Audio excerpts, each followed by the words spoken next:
In the quiet village of Avonlea, on Prince Edward Island, lived two elderly siblings, Matthew and Marilla Cuthbert.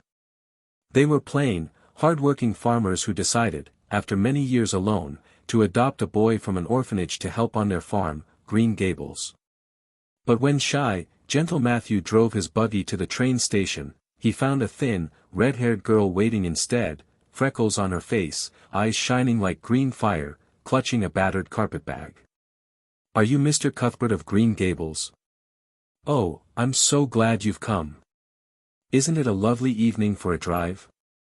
Her words poured out like a stream. Her name was Anne Shirley, with an E, she insisted, and though she was only 11, her imagination filled every silence. Matthew, too kind to correct the mistake, brought her home. When they arrived at Green Gables, Marilla was astonished. "You're not a boy. There's been a dreadful mistake." Anne's face fell.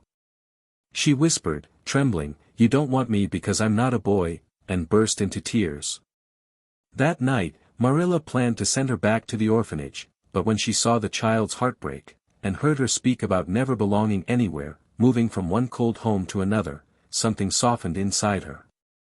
After much thought, Marilla said quietly, "Well, you can stay here, if you'll try to behave yourself." Anne's joy exploded. She promised to be the best little girl in all of Avonlea. And so began Anne's life at Green Gables, a place she would fill with dreams, laughter, and endless mischief. From the first morning, Anne fell in love with everything, the apple blossoms, the pond she renamed the Lake of Shining Waters, the lane she called the White Way of Delight. She named every tree and hill. To her, even the humblest corner of the world was alive with wonder. But Marilla, practical and stern, shook her head. "Anne, you must learn to stop daydreaming and pay attention." Anne would sigh. "But Marilla, how can I help it? There's so much scope for imagination here." Despite her chatter, Anne was eager to please. She wanted so badly to be loved, and to belong. Anne's first months at Green Gables were filled with both joy and disasters. She accidentally dyed her hair green trying to make it black, put liniment instead of vanilla in a cake meant for a guest, and once got drunk on currant wine she thought was raspberry cordial. Each mistake ended with scolding, but also laughter. Matthew defended her with gentle affection.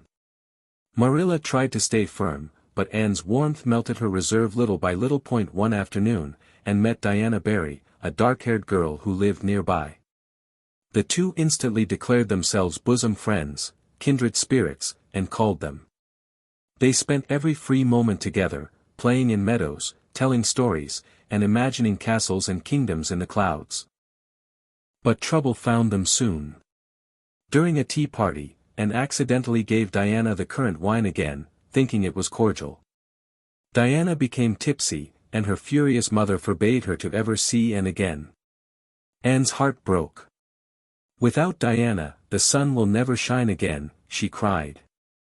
Months later, when Diana's little sister fell gravely ill, Anne ran through a storm to fetch the doctor and saved the child's life.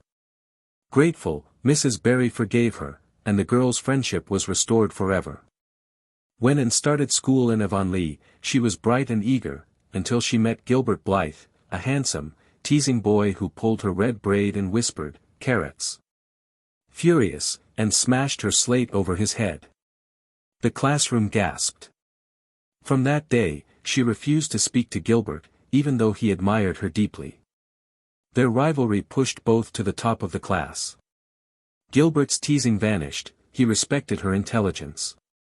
Anne, though still stubborn, competed fiercely with him, determined to be his equal, or better.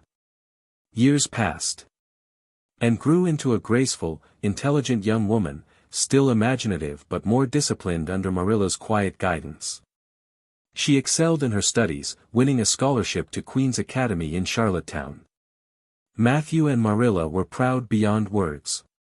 But tragedy struck again. Matthew died suddenly of a heart attack, his kind heart finally giving out. The loss shattered Anne's world. She wept over the man who had been the first to truly love her. "He was my father in all but name," she whispered. Marilla, too, began losing her eyesight. With quiet strength, Anne gave up her scholarship to stay at Green Gables and teach at the village school, choosing love and family over ambition. Life slowly found peace again. Anne taught with patience and joy, earning the respect of the whole village. One day, she learned that Gilbert Blythe had given up his own teaching post in Avonlea so she could be closer to home. Touched by his kindness, Anne finally spoke to him after years of silence. They walked together under the fading light, and felt something new, not just friendship, but something deeper, gentler, and true. "I think," she said softly, "that we may be the best of friends after all." The rivalry was over, in its place grew the first seed of love. As summer warmed the fields of Avonlea, Anne looked out from Green Gables and realized her heart was full.